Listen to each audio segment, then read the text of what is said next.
Selama sampean masih punya malu, nggak ada gunanya belajar spiritual. Selama sampean ingin dihargai, nggak ada gunanya belajar spiritual. Belajar spiritual adalah belajar untuk menjadi apa adanya dalam kehidupan ini. Yang tidak ingin orang lain menghormati Hyang karena pakaian Hyang. Yang tidak ingin orang lain menghormati Hyang karena kegagahan Hyang, karena kewibawaan Hyang dan lain sebagainya. Agar orang bisa menghormati Hyang karena kemurnian Hyang, bukan karena pakaian Hyang, bukan karena gelar Hyang. Sampai yang dihormati karena insinyur, sampai yang dihormati karena jenderal, sampai yang dihormati karena lurah, sampai yang dihormati karena dikenal sebagai orang cerdas. Bukan pakaiannya yang membuat saya terhormat, tapi perilaku pribadi. Sedangkan orang-orang kadang-kadang yang ingin dihormati pakaiannya, sehingga dia cari pakaian yang membuat dia terhormat.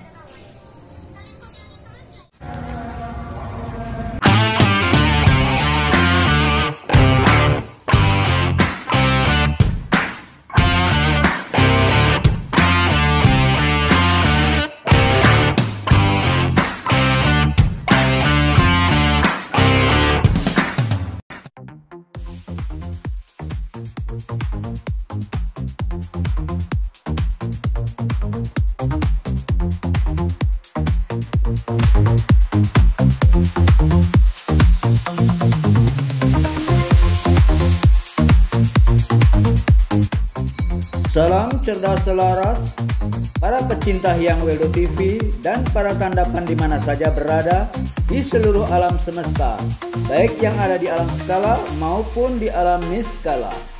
Bertemu kembali dengan saya Hyang Weldo, pengelola channel khusus yang selalu mengangkat setiap persoalan kehidupan manusia dalam perspektif dan dalam kajian spiritualitas. Secara substansial metaontologis, Hyang Weldo TV di satu sisi di samping ingin mengangkat dan memurnikan spiritualitas dari persoalan-persoalan aksidental yang tidak ada korelasinya dengan spiritualitas itu sendiri, seperti klinik, supranatural, tradisi, budaya, agama, atau sistem kepercayaan apapun. Spiritualitas bukan suatu pengetahuan atau suatu teori apapun tentang alam metafisika. Spiritualitas hanyalah suatu metode atau jalan kembali kepada kemurnian, ke dalam kenyataan yang sebenarnya, yang bebas, yang ada di luar semua prasangka pikiran dan praduga ilmiah apapun yang masih terbatas dan sangat dualitas. Di sisi yang lain, berkat keuniversalan spiritualitas yang tidak terbatas, yang melampaui semua pengetahuan dan pengalaman manusia, sehingga spiritualitas dapat dijadikan jalan tengah atau jembatan penghubung yang dapat menyatukan semua perbedaan yang ada di dalam pengetahuan konseptual maupun pengetahuan fenomenal, dan bagaimana menempatkan keduanya secara substansial dalam perspektif spiritualitas sebagai langkah edukatif meningkatkan kecerdasan dan kesadaran spiritualitas bangsa dan umat manusia di mana saja dan kapan saja. Dan dalam kesempatan yang baik kali ini, kami ucapkan terima kasih sebesar-besarnya kepada para pecinta Hyang Weldo TV dan para tandapan di mana saja berada yang setia mengikuti dan mendukung setiap konten kajian pencerahan Hyang Weldo TV. Dan jangan lupa saran-saran serta komentarnya demi kebaikan kita semua dan demi kemajuan Hyang Weldo TV. Dan jangan lupa subscribe bagi yang belum, kemudian bunyikan loncengnya agar selalu mendapatkan notifikasi dari Hyang Weldo TV. Apa yang bisa kita berikan pada seorang guru? Ada 3 hal yang harus kita perhatikan. Karena kalau tidak ada 3 ini, gagal kita dalam berguru. Sesuatu yang khusus ini bukan sesuatu yang universal. Artinya dia memang khusus hanya diberikan untuk seorang guru. Dalam berguru laku itu harus ada ini dulu, 3 hal yang bisa diberikan pada guru. Nah, ketiga hal itu apa tadi? Menghormati. Satu adalah hormat. Ya. Kalau kita nggak punya hormat terhadap guru, maka gagal kita udah. Gagal pada langkah pertama. Lebih baik cari guru yang lain yang bisa dihormati. Hormat kepada guru adalah kebutuhan murid, bukan kebutuhan guru. Seorang guru tidak membutuhkan apa-apa lagi. Rasa hormat yang dipersembahkan murid kepada seorang guru akan kembali kepada si pemberi yang melakukan penghormatan. Sebagaimana mengisi air ke dalam guci yang penuh, maka air itu akan tumpah kembali kepada yang menyiram, kepada yang mengisinya. Karena sudah menjadi watak alam, yang penuh harus ke atas untuk membagikan kelebihannya, dan yang kosong harus merendah ke bawah serendah-rendahnya dan terbuka untuk menerima anugerah dari yang lebih sempurna. Begitulah hormat yang harus dilakukan murid-murid kepada guru-guru semestanya. Karena hanya dengan merendahkan diri dan merendahkan hati, kamu pasti menerima kelebihan dan kesempurnaan dari yang lebih mulia. Lebih baik cari guru yang lain yang bisa dihormati. Dan ya, cari guru lain yang bisa dihormati. Tapi ingat, ini bukan guru SD, bukan guru agama, bukan guru apa-apa. Ini guru spiritual. Mungkin kata-kata spiritual nggak jelas, atau ini adalah guru yang bisa mengantarkan kita kembali pada kemurnian. Nah, ini lebih jelasnya gitu. Sebab kadang-kadang istilah spiritual itu masih cakupannya masih begitu lebar. Setiap orang seolah-olah bisa menjelaskan spiritual, tapi satu dengan yang lainnya berbeda-beda. Ya. Jadi guru yang dimaksud guru adalah guru yang bisa mengantarkan kita kembali kepada kemurniannya. Nah, karena guru ini yang bisa mengantarkan kita pada kemurniannya, dia bukan guru biasa. Kalau guru biasa mungkin dia akan berbuat baik, memanjakan sampean. Ya.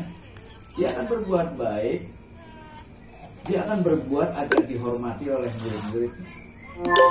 Nah, hormat yang seperti ini hormat palsu.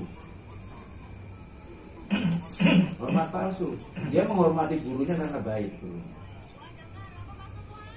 Padahal tugas guru yang ingin mengantarkan murid-muridnya kembali pada kemurniannya, tugasnya adalah menghancurkan. Tugasnya adalah menghancurkan. Menghancurkan apa? Orang-orang yang ingin kembali pada kemurnian, ingin menjadi makhluk yang merdeka, dia harus bisa membebaskan dia dari semua kemelekatan. Harus bisa membebaskan murid-muridnya dari dinding-dinding yang membatasinya. Dan dinding-dinding yang membatasinya itu tidak berada di luar dirinya. Ia ada di dalam dirinya. Ada di dalam egonya, ada di dalam pikirannya, ada di dalam keyakinannya, ada di dalam pemahamannya, ada di dalam pola hidupnya, ada di dalam tingkah lakunya. Nah, tugas guru kan menghancurkan, bukan menghancurkan sesuatu yang ada di luar, tapi di dalam diri. Nah, menghancurkan yang ada di dalam ini kan gak mudah. Padahal yang kita hancurkan adalah egonya, tapi bisa jadi orangnya yang apa? Yang akan marah. Jika kamu tetap hormat dan semakin cinta kepada gurumu yang telah membuatmu rendah dan terhina karena proses penghancuran ego dan keangkuhan yang dilakukannya kepadamu, tidak membuatmu marah, dendam, dan menjadi pembantah. Hormat dan cinta kepada guru yang semacam inilah yang sebut sebagai hormat dan cinta yang sebenarnya. Hormat dan cinta yang hakiki. Dan orangnya mungkin bisa tidak menghormati lagi. gara-gara tersinggung. Iya kan? Kepada enak itu betul sama sampean, nyakiti aku dulu. Kan seperti itu. Guru spiritual adalah guru yang terus-menerus akan membuat kita terhina. Kalau sampean masih malu, masih takut dihina, masih takut direndahkan, maka sampean masih kuat dengan egonya. Ini persoalan yang sangat dekat dengan kehidupan kita. Mungkin kalau kita bicara tentang kehidupan masih terlalu luas. Ya, terlalu luas enggak? Terlalu luas. Tapi kita berbicara tentang diri kita sendiri dengan segala penghalang yang ada di dalam diri kita. Karena yang disebut manusia, antara penjara dengan yang dipenjara enggak jelas. Kalau maling di penjara, malingnya jelas, penjaranya jelas. Bahkan malingnya berusaha untuk keluar dari penjara. Tapi manakala manusia dipenjara oleh egonya, apa dia sadar kalau dipenjara? Apakah kita sadar kalau kita dipenjara oleh ego kita sendiri? Oleh keyakinan kita sendiri? Oleh pemahaman kita sendiri? Tidak jelas. Seandainya penjara pikiran dan ego itu jelas, sejelas penjara yang mengungkung maling dari kebebasannya, tentunya hal ini bisa membuatmu sadar dan dengan serta-merta kamu ingin membebaskan dirimu keluar dari penjara pikiran dan ego yang telah membatasi dan membelenggu kesejatian dan kemerdekaanmu sendiri. Ya. Kalau maling berusaha untuk keluar dari penjara, jadi disitulah rasa hormat. Bagaimana hormat itu tetap ada sekalipun guru mungkin menghina kita, sekalipun guru mungkin menghancurkan kepribadian kita, menghancurkan ego kita, menghancurkan semua yang membuat kita terhormat.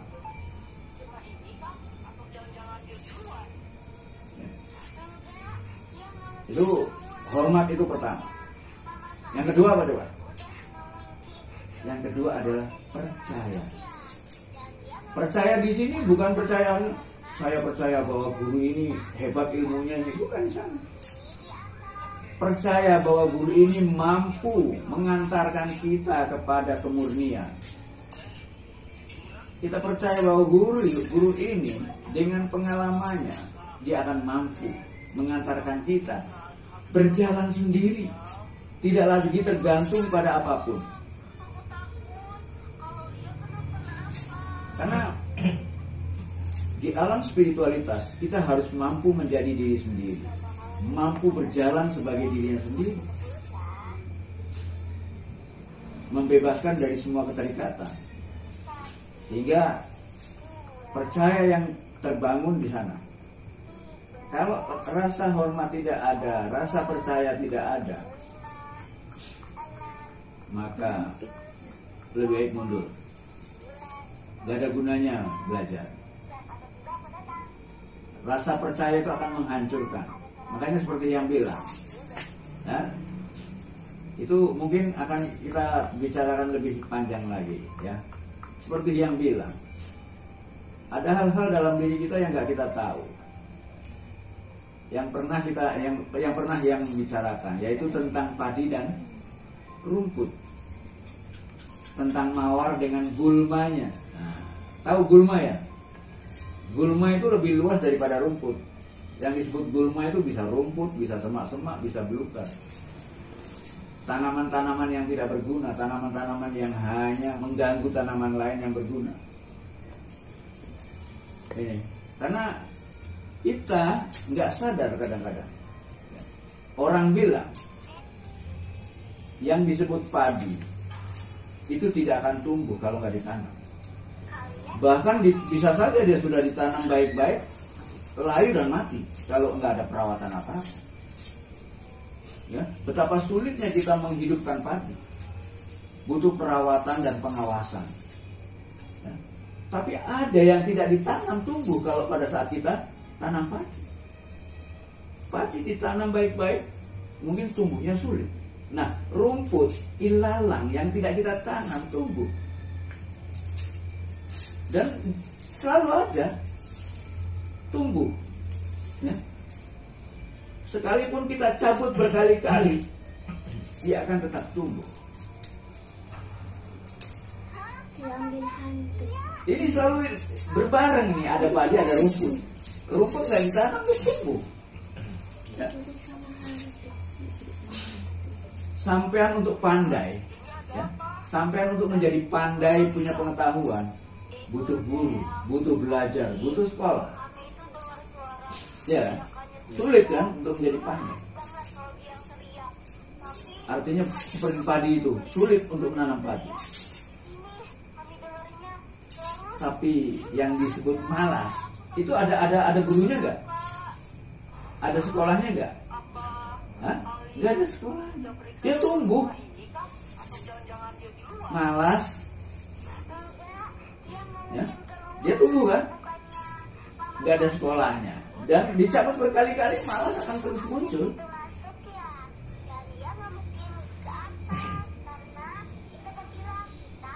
Ini dalam ajaran Buddha, ini yang disebut dengan kata-kata gulma mencekik ladang. Gulma itu artinya rerumputan telah membuat ladang itu tidak bisa bernapas. Telah membuat ladang itu tidak punya kehidupan. Kalau kebun isinya gulma, isinya rumput-rumput, bisa kita tanami mawar. Bisa kita tanami tanaman-tanaman yang bermanfaat? Enggak bisa. Gulma itu harus disingkirkan dulu. Rumput itu harus dibersihkan dulu. Sekalipun rumput itu akan berulang kali tumbuh. Disinilah rasa percaya yang harus kita tanamkan. Di samping hormat, percaya, yang ketiga apa coba? Ayo, apa yang ketiga? Ayo Pak Aziz, apa yang ketiga? Hah? Ya, yang kan bilang apa yang bisa kita berikan pada guru? Ya tidak, berilah hormat, berilah kepercayaan, ya. Nah yang ketiga apa? Memberi apa? Memberikan apa coba? Yang ketiga ini? Yang kita punya itu ya, intinya jangan kita itu apa namanya,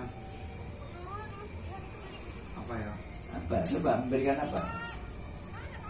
Siapa yang bisa menjawab? Biar nggak berputar-putar. Apa? Apa yang dipasrahkan?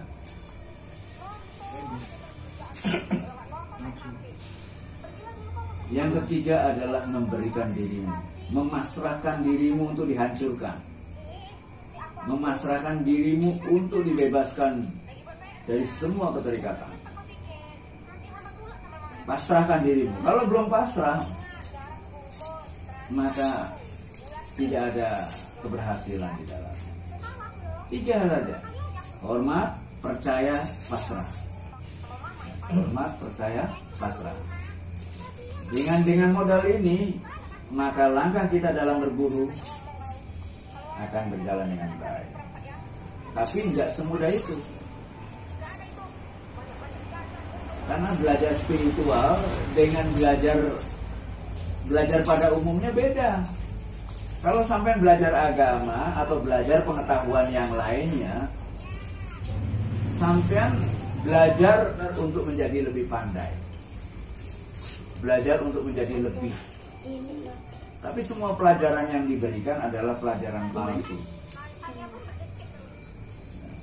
pengetahuan palsu. Pengetahuan sejati adalah pengetahuan yang kamu peroleh melalui mengalaminya sendiri secara langsung kenyataan yang sebenarnya. Sedangkan pengetahuan yang kamu dapatkan lewat mendengar atau lewat membaca buku-buku atau lewat pemikiran hanyalah pengetahuan konseptual belaka yang hanya ada di kepalamu sendiri, yang hanya ada di dalam otakmu sendiri. Pengetahuan itu adalah dogma, hanyalah teori, sekalipun pengetahuan itu adalah pengetahuan saintifik ataupun pengetahuan spiritual. Semuanya hanyalah teori, semuanya hanyalah doktrin, semuanya hanyalah dogma semata. Selama kamu belum mampu menyaksikan sendiri atau mengalami sendiri secara langsung kenyataan yang sebenarnya. Kenapa yang bilang pengetahuan palsu? Karena semua pengetahuan yang diberikan pada kita adalah pengetahuan produk dari pikiran. Pikiran sangat terbatas di dalam mengetahui kehidupan ini. Apa yang diketahui oleh pikiran dalam kehidupan ini? Hanya sebatas yang bisa dilihat oleh mata.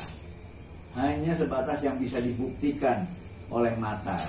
Mereka selalu mengandalkan mata untuk membuktikan itu ada atau tidak. Ya. Ketika berbicara tentang Tuhan, mereka akan menolak. Karena Tuhan nggak bisa dibuktikan dengan mata. Dan pengetahuan rasional, pengetahuan intelektual sama sekali tidak punya kemampuan apa-apa dalam menjelaskan persoalan-persoalan metafisika. Apa yang mereka berikan hanya praduga-praduga, prasangka-prasangka, bahkan meragukan keberadaan Tuhan itu sendiri. Jangankan untuk dapat menyaksikan adanya Tuhan dalam kenyataan absolut yang sebenarnya. Sedangkan untuk bisa menyaksikan partikel-partikel subatomik dalam dimensi kuantum fisika, mata empirik para saintis belum bisa melihat adanya tanpa bantuan mikroskop atau alat apapun. Dan lebih terbukti lagi ketika para saintis mencoba melihat lebih dekat lagi partikel-partikel subatomik, ternyata 99,99% isinya tidak nampak oleh mata mikroskop. Para saintis menyebutnya 99,99% itu kosong. Kosong karena tidak nampak oleh mata mereka. Tidak nampak oleh mata mereka bukan berarti tidak ada. Oleh karena itu, ketidaknampakan Tuhan di depan mata para saintis dan kaum ateis bukan berarti Tuhan itu tidak ada. Karena keterbatasan mata fisika yang sangat terbatas tak bisa dijadikan alat pengukur dan alat pembukti yang akurat dan absolut untuk menentukan Tuhan itu ada atau tidak ada. Bagaimana caranya mencari duit? Itu kan pengetahuan palsu. Bagaimana caranya bersaing dengan orang lain? Bagaimana caranya bisa menjadi pemenang? Sedangkan guru spiritual, guru yang ingin mengantarkan sampean pada kemerdekaan, justru ingin mengosongkan sampean dari semua pengetahuan palsu. Justru ingin mencabut semua keyakinan sampean yang terbentuk dari pola pikir yang palsu. Tugas guru adalah menghancurkan,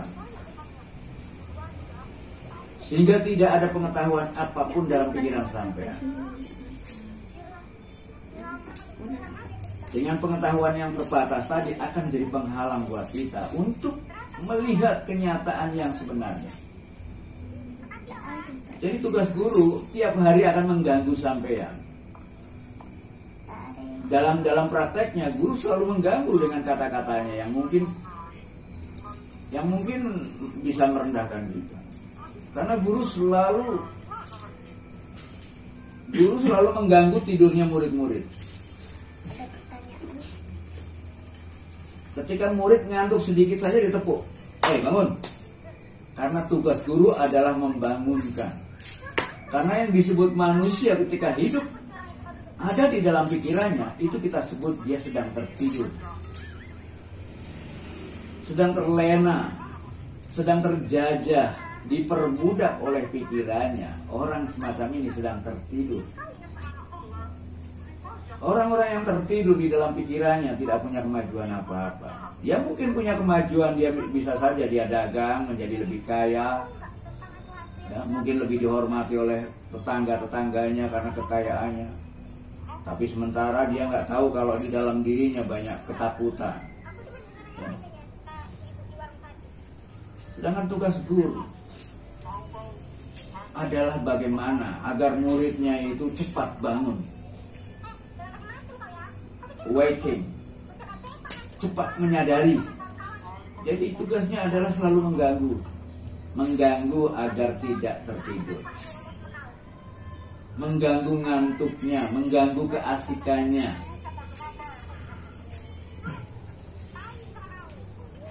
Sebab yang namanya manusia itu kalau sudah tenggelam dalam keasikan, maka dia lupa diri, lupa pada diri sendiri, lupa pada tujuannya. Maka tugas guru dalam prakteknya adalah akan menjadi pengganggu, akan menjadi orang-orang yang bisa merendahkan sampean. Oleh karena itu di sini dibutuhkan kepasrahan. Tanpa kepasrahan sampean akan lari. Tanpa kepasrahan sampean akan lari. Karena perintah-perintahnya akan membuat sampean terhina.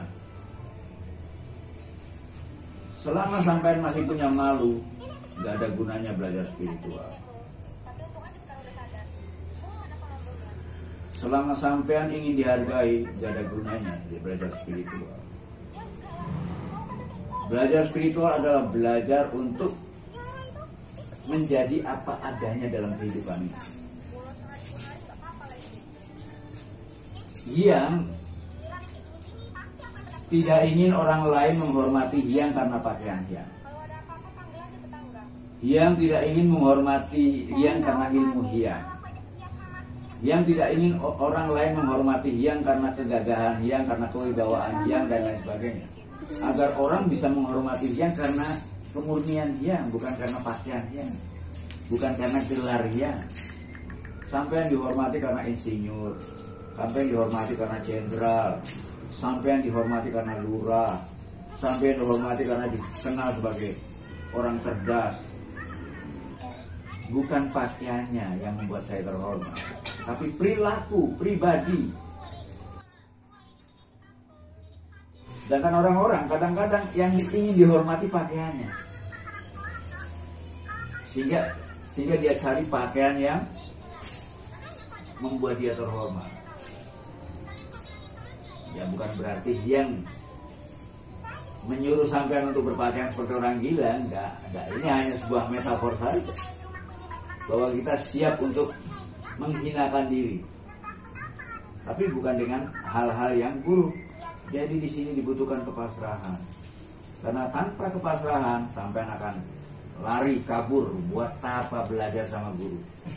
Jadi tugas guru adalah membantu murid-muridnya. Untuk apa? Untuk membersihkan rumput-rumput yang hidup di dalam sekitar hidup dirinya. Sementara kita berusaha untuk menjadi orang yang rajin, tapi malas akan tumbuh terus. Kita belajar untuk percaya, tapi ragu-ragu muncul terus. Belajar percaya itu sulit kan? Iya. Untuk ragu-ragu sulit nggak? Hah? Ragu-ragu itu gampang. Setiap saat kita muncul ragu-ragu. Ini guru sih bener tadi. Jadi guru untuk ragu-ragu itu mudah, tapi untuk percaya nggak gampang. Orang untuk percaya Yesus saja nggak gampang, untuk percaya Muhammad saja nggak gampang, untuk percaya Buddha tuh nggak gampang. Tapi meragukan Muhammad, meragukan Yesus, meragukan Buddha itu mudah sekali. Meragukan guru mudah sekali. Nggak ada sekolahnya, nggak perlu belajar untuk ragu-ragu itu. Tapi untuk percaya Muhammad sampai harus belajar Quran. Untuk percaya Yesus sampai harus belajar Alkitab. Untuk percaya Buddha sampai harus mempelajari Tripitaka. Untuk percaya Krishna, Mahavira sampai harus belajar yang namanya Weda. Tapi untuk meragukan, sampai perlu belajar enggak untuk meragukan? Ada sekolahnya enggak? Enggak ada. Itulah rumput, ya. Rumput itu nggak ditanam, dia akan tumbuh. Itulah arogansi, keangkuhan, ketidakpercayaan, keraguan, kebodohan. Tak perlu ditanam akan tumbuh. Tak perlu ilmu akan muncul. Tak perlu pendidikan akan menguasai mentalitas dan jiwa-jiwa yang kerdil. Tidak perlu ditanam rumput akan tumbuh. Bahkan dicabut berkali-kali rumput dan gulma akan tumbuh kembali. Keraguan, kemalasan, kebodohan, kedengkian, kecemburuan, ketakpedulian adalah rumput-rumput yang selalu tumbuh dalam jiwa dan pikiran yang kerdil dan terbatas. Untuk percaya Tuhan butuh pengetahuan, butuh kecerdasan, butuh pendidikan, butuh guru. Sedangkan untuk meragukan Tuhan, untuk tidak percaya kepada Tuhan, tidak butuh pengetahuan, tidak butuh pendidikan, tidak butuh kecerdasan, tidak butuh guru, dan tidak butuh sekolah. Untuk menjadi ateis, menjadi bodoh, menjadi pemalas, tidak butuh kecerdasan dan pengetahuan apapun. Sebagaimana rumput bisa tumbuh di mana-mana, karena rumput kebodohan, rumput arogansi, rumput keraguan, ketakpedulian, egoisme, merasa diri paling benar, sudah bersarang dalam pikiran-pikiran yang dangkal dan kerdil. Tapi untuk meragukan, sampai perlu belajar nggak untuk meragukan? Ada sekolahnya nggak? Nggak ada. Itulah rumput, ya. Rumput itu nggak ditanam dia akan tumbuh. Tapi padi, sekalipun ditanam berkali-kali tanpa perawatan apalagi, dia akan mati. Bahkan mungkin akan gagal berbuah. Bisa tumbuh tinggi, tapi gagal berbuah. Dalam diri kita ini ada dua hal yang selalu bersama ini. Padi dan rumput. Atau mawar dan gulma. Bagaimana menjaga mawar agar tidak tercekik oleh gulma? Bagaimana menjaga padi agar tidak terganggu oleh rumput-rumput yang hidupnya liar? Ini bukan hal yang mudah. Nah, tugas guru adalah membimbing murid-muridnya agar dia mampu sendiri merawat padinya untuk apa? Apa kalau orang petani bilang untuk menyiangi, ya, menyiangi. Apa istilahnya menyiangi? Apa kalau orang Jawa nyebutnya apa? Matun. Matun. Matun itu artinya kan membersihkan rumput-rumput. Dan tapi apa matun itu begitu? Kan Sukabumi itu bukan. Membersihkan rumput itu ya dicabuti rumputnya. Ya, kalau nggak dicabuti, mawarnya terganggu hidup. Ya. Nah, sekarang bayangkan, padi satu, rumput yang hidup di sekitarnya berapa? Bisa 1000. Ya. Oleh karena itu, dalam kehidupan sampean, kita bisa lihat dalam cerita Mahabharata. Yang ingin kita bangun 5. Ya. Yang ingin kita bangun itu 5, Pandawa 5, ya kan? Tapi rumputnya Kurawa. Ya. Berapa Kurawa itu? 100 plus 6 tokohnya. Ada 100 lebih. Iya, termasuk Sengkuni dan lain sebagainya. 5 lawan 106. Jadi kalau dibagi jadi berapa? 1 lawan 21 mungkin. 1 lawan 22. Jadi satu Pandawa berarti dia punya rumput 22. 5 itu apa saja coba? Kalau tanaman 5 itu apa saja? Ini kan bicara tentang padi nih. 5 itu apa saja? Akar, batang, ya kan? Daun, bunga, buah. 5. Apa lagi, Pak? Akar, batang, daun, bunga, buah. 5. Itu bisa dicek dalam diri kita nih. 5 itu apa saja dalam diri kita? Yang disebut akar itu apa? Yang disebut batang itu mana dalam diri kita? Yang disebut daun itu mana? Yang disebut kembang itu mana? Yang disebut buah itu mana? Dalam tumbuhan, selalu ada 5 hal yang menjadi dasar bagi pertumbuhannya, mulai dari akar hingga berbuah, yaitu mulai dari akar, batang, daun, bunga, dan buah. Apa itu yang disebut akar, batang, daun, bunga, dan buah dalam struktur kedirian kita, dalam struktur mentalitas manusia? Dari akar yang baik akan menghasilkan buah yang baik. Begitu pula dari pikiran yang benar akan menghasilkan perilaku dan perbuatan yang benar. Dari akar yang baik akan tumbuh batang yang baik, dan seterusnya tumbuh daun yang baik dan segar, kemudian muncul bunga yang indah dan harum, dan pada akhirnya berbuah yang lezat dan bergizi. Begitu pula dari pikiran yang benar akan tumbuh pengetahuan yang benar, dan dari pengetahuan yang benar akan tersusun sistem keyakinan yang benar, dan dari sistem keyakinan yang benar akan berpengaruh kepada kepribadian dan budi pekerti yang benar pula, dan dari budi pekerti yang benar akan menghasilkan perilaku dan perbuatan yang benar. Begitulah Pandawa.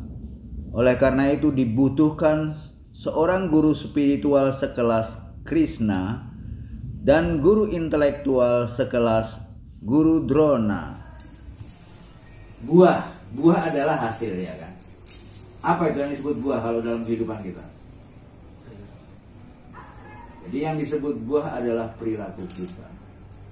Bagaimana perilaku kita terhadap lingkungan kita, terhadap guru, teman-teman. Perilaku kita merugikan orang lain, merugikan diri sendiri, atau menyenangkan orang lain, atau perilaku kita bermanfaat buat siapa saja. Perilaku kita akan menjadi baik buat siapapun. Jadi perilaku adalah buah. Perilaku itu hanya buah. Nah, maka apa itu akarnya, apa itu batangnya, apa itu daunnya, apa itu bunganya, dan apa itu buahnya. Nah, di situ kita harus paham. Akar itu punya musuh. Nah, batangnya juga punya hama. Daunnya punya hama. Kembangnya juga ada hamanya, apalagi buahnya ada hama. Nah, hamanya 100 Kurawa dengan 6 tokoh-tokoh Kurawa. Maka perang ini disebut sebagai perang batin. Bukan perang fisik. Makanya disebut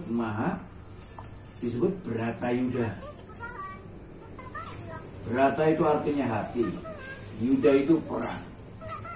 Artinya perang yang terjadi di dalam hati kita sendiri. Perang yang terjadi di dalam batin kita sendiri. Artinya perang yang terjadi di wilayah dalam. Di wilayah yang tidak nampak. Nah, tugas guru sama seperti Krishna. Membantu sampeyan. Tugas guru itu seperti Krishna yang ingin membantu Pandawa untuk menjadi pemenang dalam menghadapi Kurawa sebagai musuh dalam selimut. Ya, musuh dalam selimut kan? Dia berdampingan seperti saudara buat kita. Bahkan ketika Arjuna diperintah sama Krishna untuk melawan aja, nggak sanggup. Mulai saat ini kamu harus bisa membunuh saudara-saudaramu, pamanmu, kakekmu, gurumu. Ya.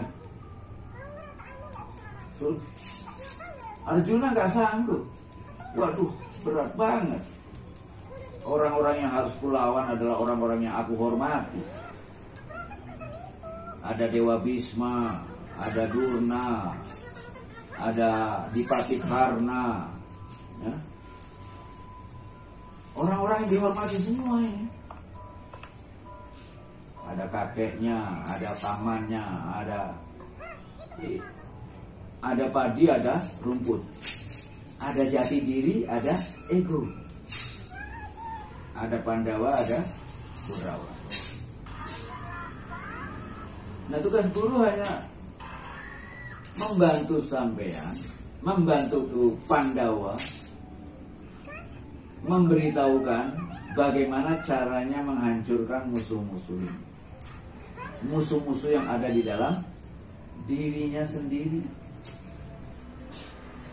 Ini kalau dalam Islam disebut dengan jihadun nafs, perang besar.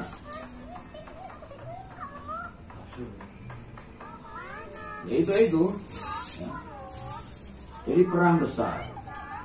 Karena pernah ya para sahabat ini ketika selesai dari perang Badar atau perang apa ya?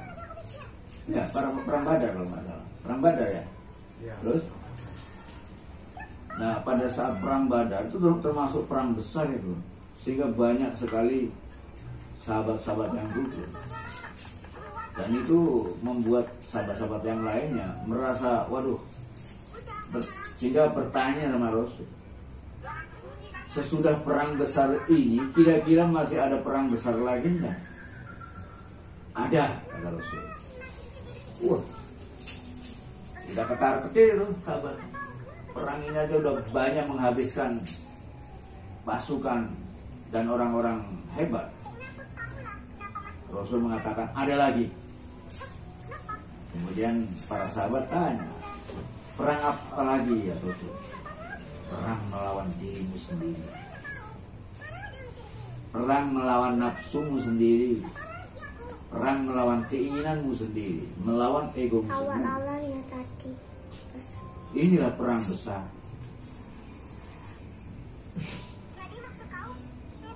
Kalau melawan orang lain itu perang kecil. Melawan orang lain hanya menghasilkan penjajahan. Ya. Orang yang kita kalahkan akan kita jajah, akan terjajah. Tapi perang melawan diri sendiri hasilnya adalah kemerdekaan. Kemerdekaan yang sebenarnya.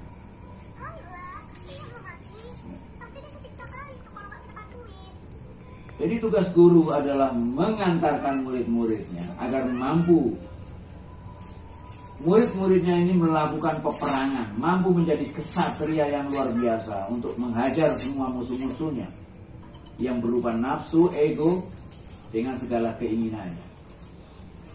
Nah, di sini ya yang harus kita sadari. Dan guru hanya bisa memberikan metode, teknik-teknik tertentu bagaimana caranya mengalahkan musuh-musuhnya. Untuk sejenak sampean bisa bertanya yang berkaitan dengan tema yang sedang saya bicarakan. Ya, tapi jangan bertele-tele bertanya. Ya, agar dialog ini berkembang lagi, semakin berkembang. Yang berkaitan dengan jati diri dan ego. Berkaitan dengan jati diri dan ego. Kita kembangkan dialog ini lebih dalam sehingga sampai ikut terlibat di sini, bukan hanya jadi pendengar. Ya? Yang berharap ikut terlibat dengan pertanyaan-pertanyaan yang cerdas dan tematik. Ya. Kita jeda sesaat, ya. Yang beri waktu untuk sampean semuanya agar ikut terlibat ya dalam dialog ini. Silakan sampean bertanya yang tematik ya.